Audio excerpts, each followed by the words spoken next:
تبارك الذي نزل الفرقان على عبده ليكون للعالمين نذيرا۔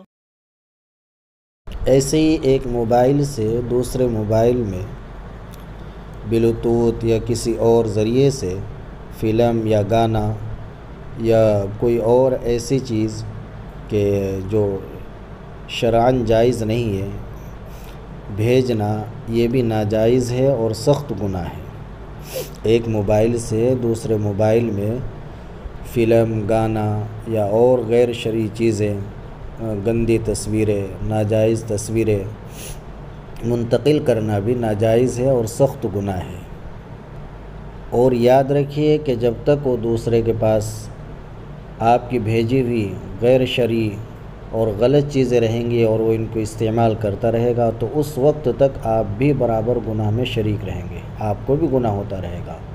اور خدا نہ کرے اس نے آگے منتقل کر دی، پھر اس نے آگے منتقل کر دی تو آپ کے نامہ اعمال میں بہت زیادہ گناہ ہو جائیں گے اور آپ کا نامہ اعمال گناہوں سے بھر جائے گا۔ لہٰذا اس طرح کے کاموں میں احتیاط ضروری ہے۔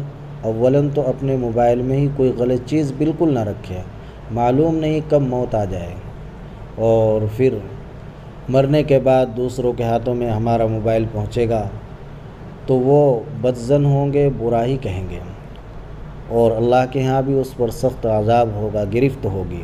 اس لیے اپنا موبائل پاک صاف رکھے۔ یہ ایک سہولت کی چیز ہے، ضرورت کی چیز ہے، تو اس کو سہولت اور ضرورت کے بقدر ہی استعمال کرے، غلط استعمال بالکل نہ کرے۔ تو لہٰذا میری خاص طور سے اپنے نوجوان بھائیوں سے گزارش ہے کہ کوئی گانا، فلم یا کوئی غلط تصویر اپنے موبائل میں بالکل نہ رکھے اور نہ ہی دوسروں کو دے۔ سوچ لیجئے، غور کر لیجئے کہ جب تک وہ دوسروں کے پاس رہے گی، دیکھتے رہیں گے، اس کو ڈیلیٹ نہیں کریں گے، ختم نہیں کریں گے تو آپ کو بھی برابر گناہ ملتا رہے گا۔ اللہ تعالی ہم سب کو صحیح سمجھ عطا فرمائے۔